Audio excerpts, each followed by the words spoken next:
everyone, and welcome back for another deep dive. Today, we're going to be talking about KTM motorcycles. All right. Yeah, KTM. You know those orange dirt bikes? The orange crushers? Yeah. Exactly. And you might be surprised to know just how far back their history actually goes. Absolutely. So it's quite the story.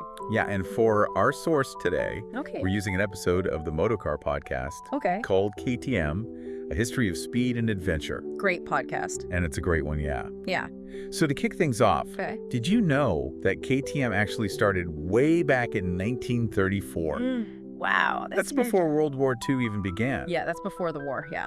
In a small Austrian town. Okay. And it wasn't even with motorcycles at first. So what were they doing? Well, it all started with a guy named Hans Trunkenpolz. Okay. And he opened up a workshop in Matterhofen, Austria. Okay. And the workshop was called Kraftfahrzeug Trunkenpolz Matterhofen. Wow. Say that 3 times fast. I know, right? Right. Try to say that after a couple of brews. I wouldn't even try. But yeah, so it all started with repairs. Okay. Like cars and machinery, that kind of thing. Yeah, makes sense. But Trunkenpolz, he wasn't just content with just being a mechanic. Right. He had bigger ambitions. I like that. And those ambitions eventually led to the first KTM motorcycle. Okay, and when was that? That was in 1953. 53, okay. And that was the R100. The R100, got it. Yeah, can you imagine this? Really? They were only producing 3 bikes per day back then. Wow. Yeah, each one was like meticulously hand-built. It's amazing. How did they ever ramp up? That's incredible. Well, yeah, it just goes to show the dedication, that they had in those early days. Yeah, for sure. To building these bikes.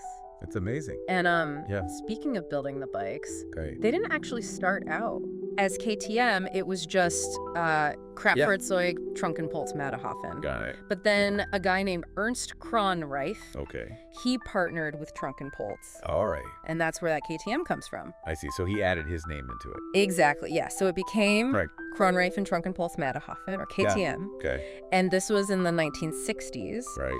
And this is when they really started to expand. Okay. And they entered the off-road motorcycle market. And that's a huge part of their DNA now. Absolutely. Yeah. That was a pivotal moment for them because that's really what shaped their future. Yeah, for sure. And they weren't just making bikes to make bikes at this point. They actually wanted to win. So you can really start to see that racing DNA. That ready to race? Exactly. Yeah.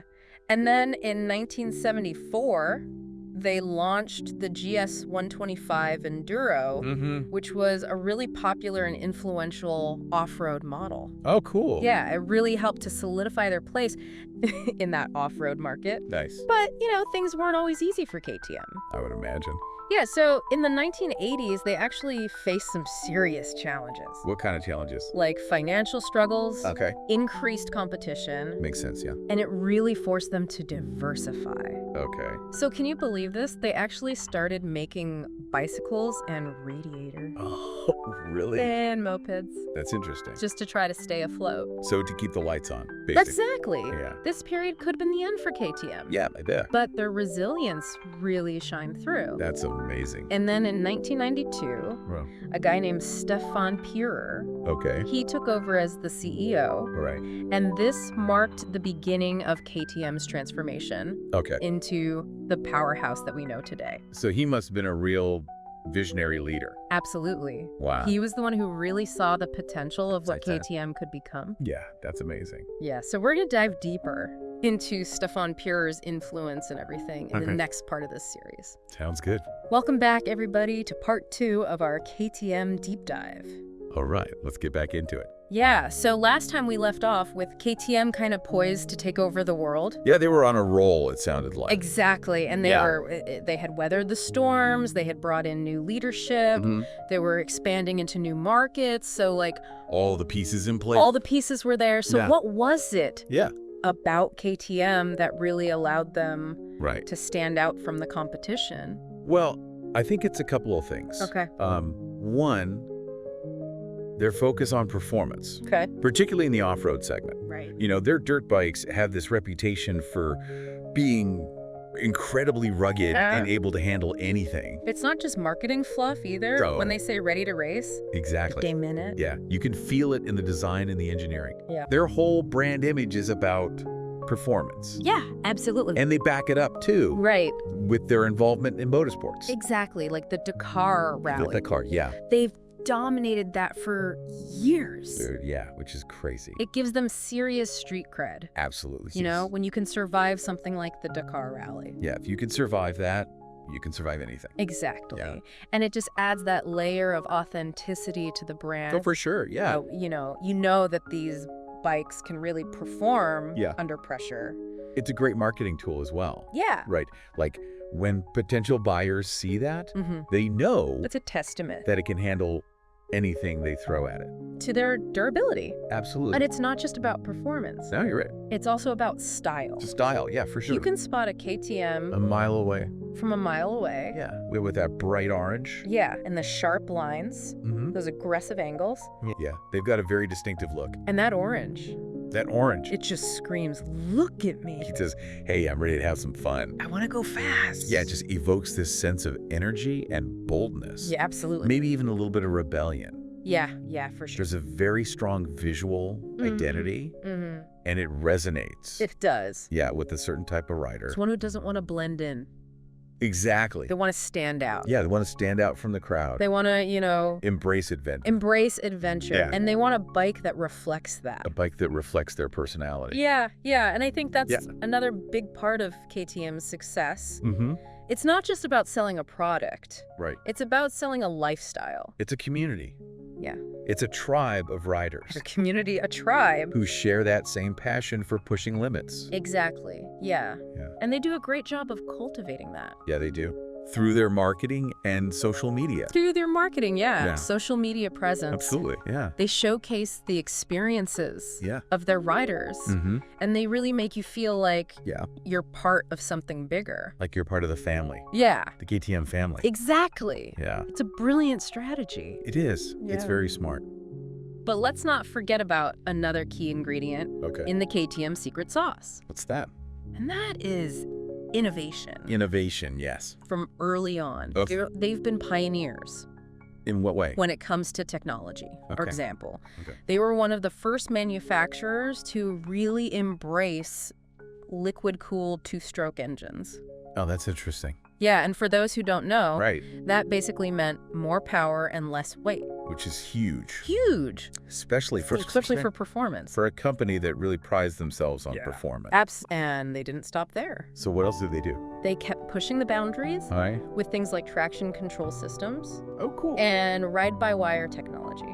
Ride-by-wire, what is that? So ride-by-wire basically replaces Huh? the physical cables between your throttle Right. and the engine Okay. with electronic sensors. Interesting. So what does that mean for the rider? I'm curious, yeah. It means a more responsive throttle, Right. smoother power delivery, Got it. and the ability to incorporate features Okay. like traction control and multiple riding modes. So not just making it go faster, Exactly. but making it smarter and safer. Exactly. That's great. They're making their bike smarter Yeah. as well as faster. I like it. So they're really thinking about Yeah. improving that riding experience. Absolutely. Yeah, and that innovative spirit Mhm. isn't just limited to performance. Okay, so what else? They've also been leaders in ergonomics Okay. and rider comfort, Makes sense. ensuring that these bikes aren't just thrilling to ride, Right. but they're also comfortable Right, because you might be on those things for hours. for long periods. Yeah. For sure. And they even dip their toes Into what? into the world of electric motorcycles. Oh, really? Yeah, with the Freeride EXC. I didn't know that. Yeah, it's a battery-powered off-road bike. Okay. And it just goes to show that they're willing to explore Right. alternative powertrains It makes sense. and adapt to these changing market trends. Yeah, absolutely. They're not afraid to experiment. They're not afraid to experiment. Yeah. So, as we wrap up this part of our deep dive, what are some key takeaways about KTM's success? Well, I think we've seen that it's multifaceted. Okay. You know, it's about their unwavering focus on performance, Mm-hmm. their bold and distinctive style, Yeah. their knack for building a strong community, Yeah. and their relentless pursuit of innovation That's a good summary, yeah. It seems like they haven't just stumbled into success. Right. They've crafted it Very intentional. through a series of very strategic decisions. Yeah, they knew what they were doing. And a deep understanding of what riders want. Absolutely. Yeah, that's great. But their journey's not over yet. It's not over now. So in part 3 Okay. of this deep dive, Right. we're going to tackle some of the big questions facing KTM Sounds good. and the motorcycle industry as a whole. I'm excited. Okay, so we're back for the final part of our KTM deep dive. All right, let's wrap this up. Yeah, and we've talked about their history. Yeah, from the very beginning. We've talked about kind of where they are today. Right, how they got to where they are. And now we're going to look ahead To the future. to the future. Crystal ball time. Exactly. And Yeah. the motorcycle industry Yeah. is at a really interesting point right now. It is. It's a very interesting time. You know, there's Yeah. new technologies coming out. You've got changing consumer preferences. Yeah, for sure. You've got global economic shifts happening. Absolutely, yeah. So it's a really, It's a very dynamic landscape. yeah, dynamic landscape. It's exciting, but it's also uncertain. It's exciting and uncertain. Yeah. So I think KTM is going to need all of that adaptability Mhm. and innovation that we've talked about Yeah, they're going to have to leverage those strengths. to stay ahead of the curve. Yeah, to navigate all of these changes. Exactly. Yeah, absolutely. And probably the biggest elephant in the room is the rise of electric motorcycles. Yeah, electrification is huge right now. Huge. I mean, the whole automotive world is shifting that way. It is. It's happening. And motorcycles are definitely part of that. Yeah, it's happening fast. It is. And KTM has been So how has KTM been approaching that? a little bit cautious. Oh, You know, they've got the yeah. Freeride EXC, Okay. which is cool. It's a cool little electric dirt bike, It is, yeah. but they haven't really gone all in Right. on electric. They've been hesitant, it sounds like. Yeah, like some other manufacturers have. Okay. So it raises the question, Yeah, what's their strategy there? what's their strategy? Are they being cautious or are they just behind? Are they behind? Yeah. You know, I think part of it is that they built their reputation Right. on these high-performance combustion engines. Hmm. It's that raw, Yeah. visceral riding experience. You can't really replicate that with electric. Yeah. Not yet. No. And especially, Yeah. you know, considering their history in motorsports, Yeah. where power and speed are everything. It's all about pushing the limits. It really is. Yeah. But on the other hand, Right. But the world is changing. consumer demand Consumer demand is changing. for sustainable transportation. Yeah. People want green options. It's growing, and, you know, governments are stepping in Mm-hmm. and With regulations. pushing this electrification. It's coming whether they like it or not. Yeah, so Yeah. KTM is going to have to find a balance. It's a balancing act. Yeah. Yeah. You know, they've got to stay true to Yeah. To their heritage. their heritage, Yeah. but also embrace the future. Right. They can't ignore the future. They can't, yeah. Yeah. It's a tough challenge. It is. But I have a feeling But they've overcome challenges before. they've done it before. Yeah. I think they'll find a way I agree. They seem to have a knack for it. to make it work. I'm optimistic. Yeah, whether Whether it's through partnerships develop their own technology. or developing their own tech. I'm curious to see what they do. It'll be interesting to see Yeah. what they do. Absolutely. And it's not just about And you're right. It's not just about technology. the technology. It's the whole market. It's about the market. The motorcycle market is changing as well. It's changing. Yeah. Yeah. You've got Emerging market. booming markets in India, India, Southeast Asia. Yeah. Southeast Asia. Places where people need affordable transportation. Exactly. Yeah. And that's where And KTM's partnership their partnership with Bajaj with Bajaj has been huge for that. has been huge, Yeah. allowing them to produce Right. Those smaller bikes. bikes like the Duke Yeah. 200, The 200, the 390. the 390, Yeah. Perfect for those markets. that are specifically targeted Mhm. for those regions. Yeah. Smart move. It is a smart move. Yeah. And then you've got And you have the more mature markets. the more established markets. like Europe and North America, Yeah. where you're seeing trends like adventure touring. like adventure touring really taking off. Yeah. People want to explore. And KTM Wouldn't you know it? is right there KTM's right there. with their adventure series. Yeah. With bikes like the 790, The 790 Adventure. the 1290 Super Adventure. 1290, yeah. Yeah, those are some of the most popular adventure bikes out there. They are. They're amazing. They're fantastic bikes. Yeah. So Right. it seems like So yeah, it's like even with all these challenges, you're here with all these challenges. KTM is in a pretty good spot. They're in a good spot. Yeah. They've got a strong brand, They do have a very strong brand. a loyal following, A loyal following for sure. and a proven track record Yeah, and they've shown they can innovate. of innovation. Yeah. But they can't rest. That can't afford to get complacent. And the laurels. The motorcycle world is constantly evolving. It is. Yeah. And that's what makes it so exciting. so exciting. I love it. Yeah. So we've explored their past. We've dissected their present.